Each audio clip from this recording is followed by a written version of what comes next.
আজকের এই আইন শৃঙ্খলা বিষয়ক মত বিনিময় সভা, সেটা হচ্ছে আমাদের পাইকগাছা থানার ভারপ্রাপ্ত কর্মকর্তা তার উদ্যোগেই। বিষয়টা আমিও তার সঙ্গে পরামর্শ করেছিলাম। উদ্ভূত পরিস্থিতির উপরে আমরা কিছু কথা বলতে চাই, সেটা ওনাকে জানানোর পরেই তিনি উদ্যোগ নিয়েছেন। এর জন্য আবারও তাকে আমি ধন্যবাদ জানাই।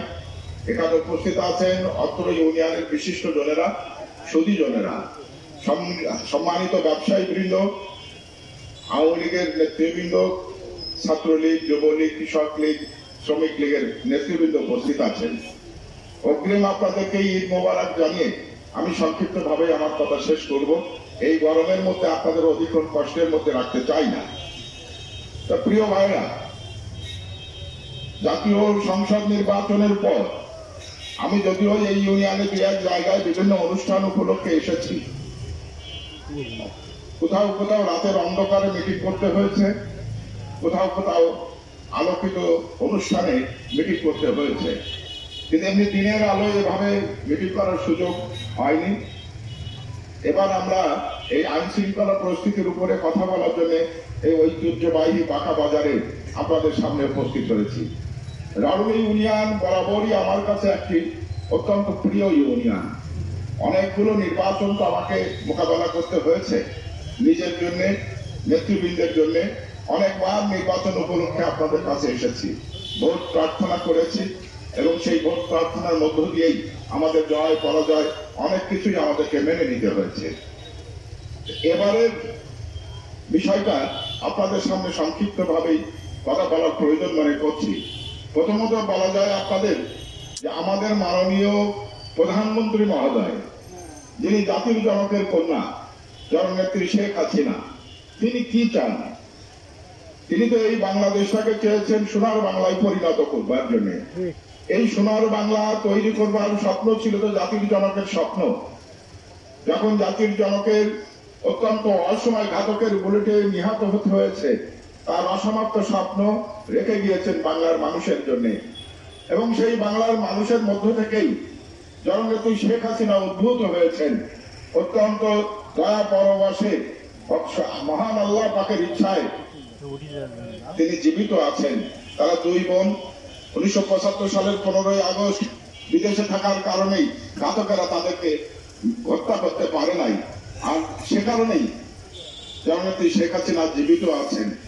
এরপরেও 1981 সালের পর যখন বাংলাদেশ আওয়ামী লীগের দায়িত্ব গ্রহণ করেছেন, সভাপতি হয়েছেন, সভাপতি হওয়ার পরেই তিনি ভারতের যেখানে পলাতক অবস্থায় জীবনযাপন করেছিলেন সেখান থেকে ফিরে এসেছিলেন সভাপতি নির্বাচিত হওয়ার পর।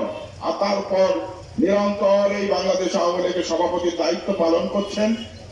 21 বছর পর তিনি ক্ষমতা পেয়েছিলেন আন্দোলন সংগ্রামের মধ্য দিয়ে, বহু চড়াই উতরাই পাওয়ার পর। আর সেই ক্ষমতা গ্রহণের পর তিনি পিতার অসম্পূর্ণ কাজ একে একে সম্পূর্ণ করবার জন্য দায়িত্ব নিয়েছেন।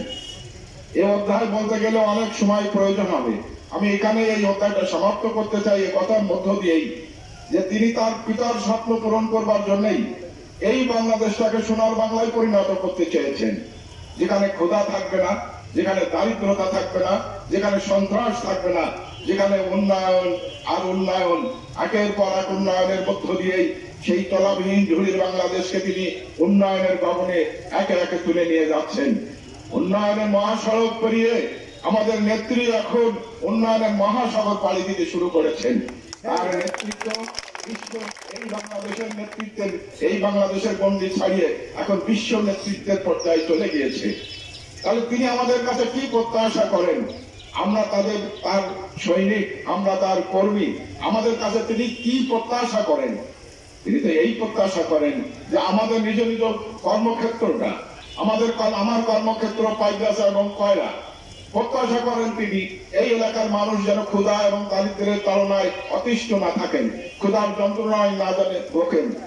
তিনি এই এলাকার মানুষের কাছে প্রত্যাশা করেন যে একটি সুখী সমৃদ্ধশালী এলাকা, যেখানে ক্ষুধা নেই, যেখানে মানুষ আশ্রয়হীন অবস্থায় রাস্তায় পড়ে না থাকেন, বেকারত্বের যন্ত্রণায় যারা কষ্ট না পান, তেমনি একটি সুখী সমৃদ্ধশালী এলাকা তিনি চান আমাদের কাছে, যেখানে সন্ত্রাস থাকবে না, একজনের উপার্জিত কষ্টে উপার্জিত টাকা আর একজন চিন্তাই করে নিয়ে চলে যাবে।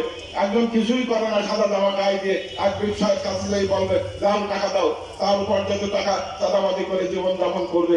এটা তো হতে দেওয়া যাবে না, এটা তিনি চান না আমাদের কাছে। আমরা তাই এটা বন্ধ করে দিতে চাই। কেউ আপনারা চাঁদা দিবেন না। আমাদের এলাকা, এই এলাকায় আমি দায়িত্বে আসার আগে কিছু কিছু দুর্যোগের ঘটনা শুনেছি, যে ঘটনাগুলো অনাকাঙ্ক্ষিত ঘটনা। রামলী ইউনিয়ন একটা ঐতিহ্যবাহী ইউনিয়ন। এই ইউনিয়নে জন্মগ্রহণ করেছেন জগৎ বিখ্যাত বিজ্ঞানী স্যারাচার্য প্রফুল্ল চন্দ্র রায় মহাশয়। তার কল্যাণে আমরা সারা বিশ্বব্যাপী পরিচিতি লাভ করেছি। আমরা বিদেশে যাই, আমরা দেশের যে প্রান্তে যাই না কেন, সেখানে যদি আমরা পরিচয় দিই যে জগৎ বিখ্যাত বিজ্ঞানী যেখানে জন্মগ্রহণ করেছিলেন, আমি সেই এলাকার জনপ্রতিনিধি, তারাও আমাদেরকে শ্রদ্ধার সাথে গ্রহণ করে থাকে। এত বড় প্রাপ্য যে ইউনিয়ন আমাদেরকে দিয়েছে, সেই ইউনিয়নে কোন সন্ত্রাসের জন্ম হোক, সেই ইউনিয়নের নির্বাচন পরবর্তীতে কোন দুর্ঘটনা ঘটবে, ভোটারদের উপরে নির্যাতন হবে, সংখ্যালঘুদের উপরে চোখ রাঙানি হবে, এই দুর্ভাগ্যজনক খবর আমরা পেতে চাই না। তাই আজকে আমি সংসদ সদস্য হওয়ার পর সংসদ অধিবেশন সহ মন্ত্রণালয় যতগুলো ডিও লেটার দিয়েছি, রাউলি ইউনিয়নের জন্য অনেকগুলো ডিও লেটার দিয়েছি, শুধুমাত্র স্যার আচার্য প্রফুল্ল চন্দ্র রায় মহাশয়ের উপরে শ্রদ্ধার কারণে। তার বাসভবন সংরক্ষিত করতে চেয়েছি, তার জন্মদিন মৃত্যুদিনকে পালন করবার জন্য আগস্ট মাস নয়, জানুয়ারি মাসের প্রথম সপ্তাহে প্রফুল্ল মেলা নামে একটি মেলা অনুষ্ঠিত করতে চেয়েছি, যেখানে এই মেলা অংশগ্রহণ করতে পারে।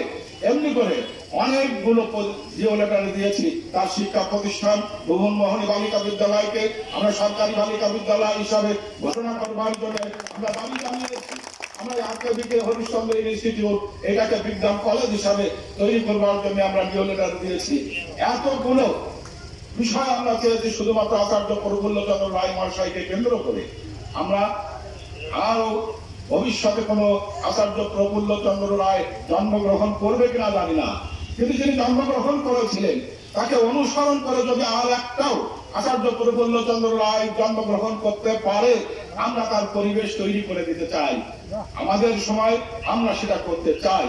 প্রিয় বন্ধুরা, যখন অতীতে শুনেছি এখানকার কোন শিক্ষা প্রতিষ্ঠানের প্রধান শিক্ষককে কোন নিরক্ষর এক দুর্বৃত্ত গলা ধাক্কা দিয়ে প্রতিষ্ঠান থেকে বের করে দিয়েছে,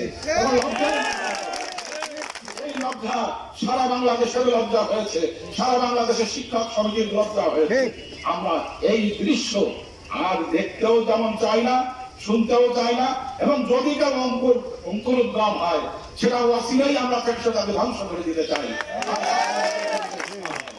এ ধরনের কোন দুর্বৃত্তর হাতে কোন রাজনৈতিক ক্ষমতা যাক রাউলি ইউনিয়নবাসী যেন সেটা না চায়। আর আপনারা কোনো ভয় পাবেন না। বাংলাদেশ সরকার চালাচ্ছেন মাননীয় প্রধানমন্ত্রী জননেত্রী শেখ হাসিনা, যিনি অকুত ভয়ে একজন লৌহ মানবী, জাতির জনক বঙ্গবন্ধু শেখ মুজিবুর রহমানের কন্যা। আপনি তো জানেন জাতির জনকের সাহসের ইতিহাস, আপনারা জানেন সেই সাহসী কন্যা আমাদের মাননীয় প্রধানমন্ত্রী। আমরা তাই তো কর্মী, আমাদের ভয় পাওয়ার তো কোনো সুযোগ নেই, ভয় পাওয়ার কোনো দরকার নেই। আপনারা দেখেছেন জাতীয় সংসদে আমাদের বক্তব্য আপনারা শুনেছেন, সেখানে কোন প্রকার ভয় ভীতি পিছুটান আমাদের মধ্যে কাজ করে না। আমার জনগণের জন্য আমার যে কথা বলা দরকার অকপটে সে কথা তুলে ধরেছি, তাতে কে কি মনে করলো আমার তো তাতে কিছু চিন্তার চেতনা এবং ভাবনার প্রয়োজন করে না। তো প্রিয় বন্ধুরা, আজ এখানে এসেছি, আমাদের সম্মানিত ভারপ্রাপ্ত কর্মকর্তা মহোদয় আমার কথা শুনেছেন, এজন্য আবারও কৃতজ্ঞতা জানাই। এই ইউনিয়নের শান্তি শৃঙ্খলা বজায় রাখতে চাই। অতীতের ঘটনাকে আমাকে মনে করিয়ে দিয়েছে, যেইখানে সেই দুর্বৃত্ত একজন শিক্ষিত একজন ভদ্রলোককে, একজন প্রধান শিক্ষককে অপমানিত করেছিল, আবার সে নাকি মাথা চাড়া দিচ্ছে। এটা তো যখন শুনেছি তখন এমনিতেই মনে হয়েছে যে এটা অঙ্কুরে বিনষ্ট হওয়া দরকার। এখানে নির্বাচন উত্তর, জাতীয় সংসদ নির্বাচনের পরে তো কোনো শব্দ হওয়ার সুযোগ আমরা যাইনি, এবং নির্বাচন উত্তর যে সকল ঘটনার কথা শুনেছি আমাদের সাবেক চেয়ারম্যান বলেছেন, আমি তার পুনরাবৃত্তি করতে চাই না, কিন্তু একটি কথা আপনাদের স্মরণে রাখতে চাই। যারা নির্বাচন করেছিল জামাত বিএনপির বিরুদ্ধে এখানে কোনো নির্বাচন হয় নাই, নির্বাচন হয়েছে আমাদের বাংলাদেশ আওয়ামী লীগের মধ্যে। একে অপরের মধ্যেই আমরা ছিলাম একেবারে সম্প্রীতি, সাম্প্রদায়িক সম্প্রীতি যেমন ছিল, তেমনি ভাই ভাইয়ের মতো অটুট বন্ধনে সকলে আবদ্ধ ছিল। নির্বাচন উপলক্ষে মাননীয় জননেত্রী শেখ হাসিনা আমাকে নির্দেশনা দিয়েছে যে কোনো প্রকার কারোর প্রতি পক্ষপাতিত্ব করো না, তোমার প্রভাব যেন কারোর ব্যক্তিগতভাবে কারোর পক্ষে কাজ না করে। যার কারণে তিনি ঢাকা থেকে আসতে আমাকে নিষেধ করেছিলেন। আমি আসি নাই, আমার ব্যক্তিগত প্রভাব, ব্যক্তিগত ইচ্ছা আমি কারোর পক্ষে এবং বিপক্ষে প্রকাশ করি নাই। আপনারা নিজেরাই জেনে বুঝে প্রার্থীদের জনপ্রিয়তার উপরে ভিত্তি করে আপনারা ভোট দিয়েছেন। যারা ভোটে প্রতিদ্বন্দ্বিতা করেছেন, প্রধান দুই প্রতিদ্বন্দ্বী, একজন বাংলাদেশ আওয়ামী লীগের সেক্রেটারি উপজেলার, আর একজন একই উপজেলার বাংলাদেশ আওয়ামী লীগের জয়েন্ট সেক্রেটারি। দুদিন আগেও তারা একত্রে মিটিং মিছিল করেছে, বাংলাদেশ আওয়ামী লীগের সাংগঠনিক কার্যক্রম করেছে। আজকে তারা হয়তো প্রতিদ্বন্দ্বিতা করেছে, তার অর্থ এই নয় যে এই নির্বাচনের মধ্য দিয়ে তাদের সকল সম্পর্ক শেষ হয়ে গেছে। একজন পরাজিত হবে, একজন বিজয়ী হবে, এটাই তো চিরন্তন সত্য নির্বাচনের। নির্বাচন হয়ে গেছে, আবার যে অবস্থানে গিয়েছিল সেই অবস্থানে ফিরে যাবে। হয়তো আপনাদের ভোটের কারণে আনন্দমোহন বিশ্বাস পাশ করেছে, তার অর্থ এই না যে সে কামরুল হাসান টিপু সেক্রেটারি ছিল, সে 2,500 ভোটের ব্যবধানে পরাজিত হয়েছে বিধায় আমাদের এই জনসমাজ থেকে, আমাদের আওয়ামী লীগের নেতৃত্ব থেকে সরে গিয়েছে, এটা তো না। আবার আমরা সকলকে নিয়ে এই দলটাকে পরিচালনা করতে চাই। আর সেই পরিচালনার মধ্য দিয়ে যারা পাশ করেছে, যারা ফেল করেছে, এক কাতারে এসেই আপনাদের নেতৃত্ব দিবে, আপনাদের সামনে তারাও এসে হাজির হবে যে আমরাই উপজেলা চেয়ারম্যান নির্বাচিত হয়েছি, আমি নির্বাচিত হতে পারি নাই অল্প ভোটের ব্যবধানে, আমি দলের সেক্রেটারি আছি, আমি আপনাদেরই মানুষ। এ দাবি তো একসঙ্গে করে আমরা আপনাদের সামনে, আমার মাধ্যমে আপনাদের সামনে নিয়ে এসে হাজির করবো। পরে যখন এই পরিবেশ আমরা পাবো, তাহলে ঘোলা পানিতে যারা মাছ শিকার করবার অপেক্ষায় আছেন তাদের জন্যই তো আসতে হয়েছে।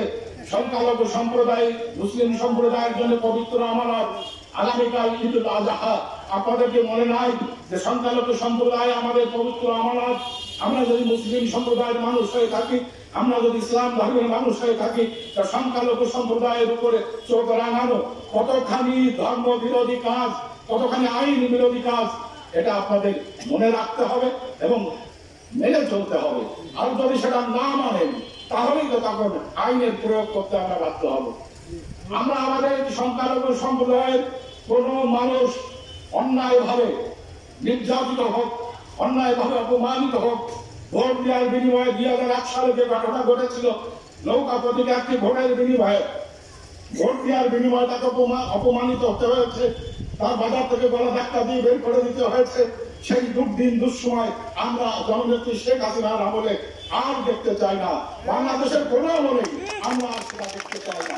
অর্থাৎ যারা ঘোলা পানিতে মাছ শিকার করবার চিন্তায় আছেন, আমাদের সাবেক চেয়ারম্যান একজনের নাম বলেছে, আমি তার নাম বলতে চাই না। সন্ত্রাস আমরা বহু দমন করেছি, আমরা নিজেরা সন্ত্রাস করি না, চিরকালই সন্ত্রাস দমন করেছি। বড় বড় কোটি কোটি মানুষের সাথে লড়াই করেছি তো খালি হাতে। অতএব আমাদেরকে এই সমস্ত সন্ত্রাসের ভয় দেখায় তো লাভ নেই। এবং এটা তাদের জন্য সতর্ক বার্তা, এই যত বড় সন্ত্রাসী ট্রেনিং নিয়ে থাকেন না কেন, আপনারা ওই যে শিমুল ভূঁইয়ার কথা দেখছেন যে কত বড় সন্ত্রাসী, সে এখন জেলখানায় চলে গিয়েছে। এখনকার তথ্য প্রযুক্তি, আইন শৃঙ্খলা বাহিনীর আছে অনেক আধুনিক তথ্য প্রযুক্তি আছে। সে তথ্য প্রযুক্তির মধ্য দিয়ে শেখ হাসিনা যেমন ড্রোন ক্যামেরা দিয়ে আমাকে খুঁজে বের করতে বলেছেন, তেমনি আপনাদের এখানে যদি কোনো সন্ত্রাসী দেখে থাকে, তাহলে সেটাকেও খুঁজে বের করবার এমন কোনো কঠিন কাজ নয়। অর্থাৎ আমাদের সময় আগত, আর গরমে আপনাদের কষ্ট হচ্ছে বিদায় আমি কথা না বাড়ায় কথা সংক্ষিপ্ত করতে চাই। সন্ত্রাস করা যাবে না, চাঁদাবাজি করা যাবে না, জুয়া খেলা যাবে না, আর মাদক গ্রহণ করা যাবে না।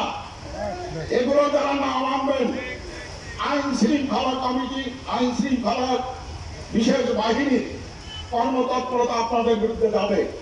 তাই আপনারা যার সন্তান হন, যার আশ্রয় থাকেন, যে নেতা আপনাদের নেতার নেতৃত্ব দিয়ে থাকুক না কেন, এটা আমি জননেত্রী শেখ হাসিনা নির্বাচিত প্রতিনিধি হিসাবে তার নির্দেশ ক্রমেই আপনাদের কাছে বলে গেলাম যে এই কটার সঙ্গে কোনো আপোষ হবে না, সন্ত্রাসের সঙ্গে কোনো আপোষ হবে না। যদি কোনো মানুষের কাছে মানুষকে আপনারা অহেতু অসম্মান করেন, সে জমি জমার বিষয় হোক, টাকা পয়সার বিষয় হোক, ব্যক্তিগত স্বার্থের বিষয় হোক। এইখানে একটা ঘটনা ঘটেছিল, কতবার আমি ওসি সাহেবের কাছে ফোন করেছিলাম, যখন একটি মহিলাকে রাতের অন্ধকারে তাকে অজ্ঞান করে তার সমস্ত কিছু নিয়ে চলে গিয়েছিল। আমরা অত্যন্ত চিন্তিত হয়েছিলাম যে রালনী ইউনিয়নে এইরকম একটা ঘটনা কেন ঘটলো, এই ঘটনা তো ঘটার কথা নয়। অনেকবার ওনার কাছে ফোন করেছিলাম, উনি দুদিনের মধ্যেই আমাকে আশ্বস্ত করেছিলেন, ঘটনা আস্তারা করে আমাকে জানিয়েছিলেন যে এটা অন্য কোনো চিন্তার, গভীরভাবে চিন্তার কোনো বিষয় নয়, এটা যারা মাদক আশ্রয়, যারা মাদক সেবন করে তাদেরই একটি কর্মকাণ্ড এবং তারা ধরা পড়েছে। আমরা নিশ্চিন্ত হয়েছিলাম আবার কোনো ঘটনা যাতে না ঘটে এবং নির্বাচন পরবর্তীতে কোনো ঘটনা যা ঘটেছে আমরা এ পর্যন্ত মেনে নিলাম। এরপরে আর এক কদম যদি কেউ এগিয়েছেন তার পা কিন্তু সেখানেই থেকে যাবে। এই কারণের জন্যই কিন্তু এই ঈদের আগের দিনে আপনাদেরকে কষ্ট করে এখানে আমরা ডেকেছি, আপনারা হাজির রয়েছেন। আমরাও আমাদের অন্যান্য কর্মকাণ্ড কমিয়ে দিয়ে আপনাদের মাঝে আসতে বাধ্য হয়েছি। আপনারা ঈদের আনন্দ ভোগ করুন। অসাম্প্রদায়িক বাংলাদেশ, জাতির জনকের বাংলাদেশ, শেখ হাসিনার বাংলাদেশ, এখানে সাম্প্রদায়িক সম্প্রীতি আমাদের মূল হাতিয়ার। ধর্ম নিরপেক্ষ যে দেশ জাতির জনক বঙ্গবন্ধু আমাদেরকে উপহার দিয়ে দিয়েছেন জননেত্রী শেখ হাসিনা, সেই ধারাবাহিকতায় আমাদের সকল ধর্ম বর্ণ নির্বিশেষে সাম্প্রদায়িক সম্প্রীতির মধ্য দিয়েই এই দেশ পরিচালনা করছেন। আগামী দিনের ঈদুল আজহা এর পরবর্তীতে আপনারা সকলেই আমাদের ঈদের আনন্দে শরীক হবেন। আমরাও যেমন আপনাদের দুর্গা পূজা, কালী পূজা, বাসন্তী পূজায় অত্যন্ত আনন্দের সঙ্গে শরীক হয়ে থাকি, তেমনি আপনারাও আমাদের মুসলিম সম্প্রদায়ের ভাইদের ঘরে ঘরে ঈদের আনন্দ জন্য আমার পক্ষ থেকে আপনাদের দাওয়াত দিয়েই আপনাদের সকলের সুস্বাস্থ্য এবং দীর্ঘায়ু কামনা করতে কিছু দাবি করেছেন। দাবি সাধারণত আমি কোথাও আমার অভ্যাসের বাইরে, যে কোনো ওয়াদা করাটা আমার অভ্যাসের বাইরে থাকে, তবে আপনাদের দাবিগুলো কিন্তু আমি তন্ত্র যত্ন সহকারে আমার ব্যক্তিগত সহকর্মী সে যেমন তুলে রাখে তাকে তার প্রতি নির্দেশনা আছে, যেখানে যে দাবি থাকে দাবিগুলো লিখে রাখার জন্য।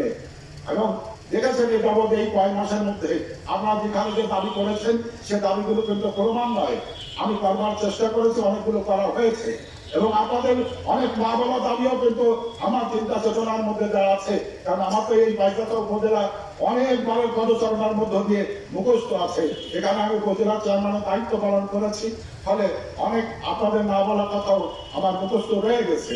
সেখানে আপনারা না বললেও সেগুলো আমার নিজের স্মৃতি শক্তিতে মধ্য দিয়েই আমি গ্রহণ করেছি। এই যে আপনার স্বাস্থ্য কমপ্লেক্স এটা বলেছেন, শহীদ মিনার বলেছেন, রাস্তা বলেছেন, এই তিনটা বিষয় আমি আজকে নোট করে নিচ্ছি, আপনারা এটা পাবেন ইনশাআল্লাহ অল্প সময়ের মধ্যে।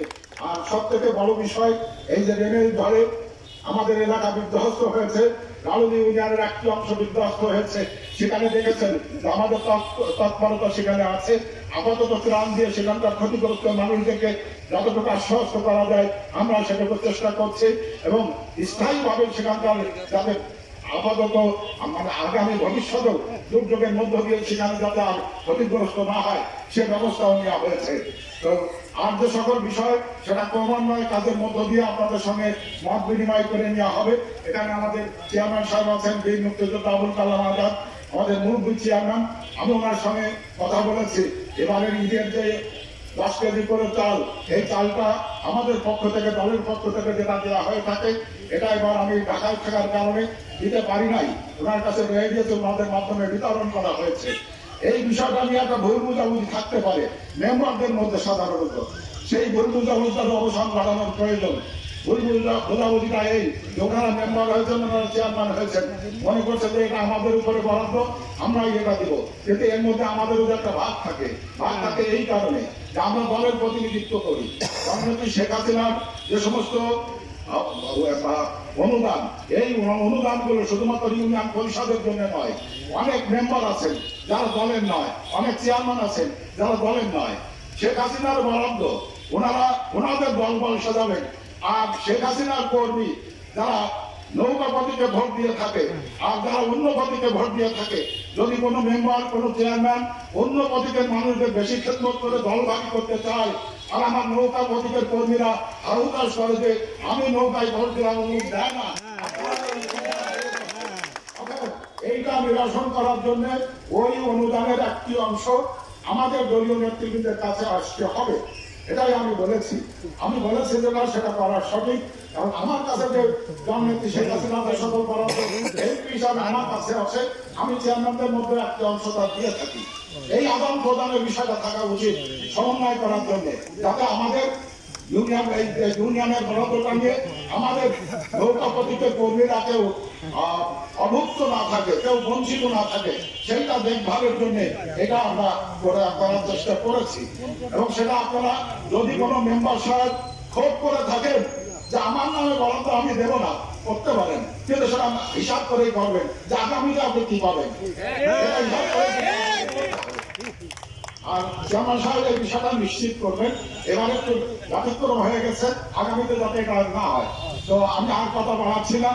আমাদের আবারও আইন শৃঙ্খলা রক্ষাকারী বাহিনীর এখানে যিনি প্রধান আছেন, আবারও তার মাধ্যমে সকলের প্রতি আমি কৃতজ্ঞতা জানাই আমার সংক্ষিপ্ত কথা এখানে শেষ করছি। সবাইকে ধন্যবাদ। জয় বাংলা, জয়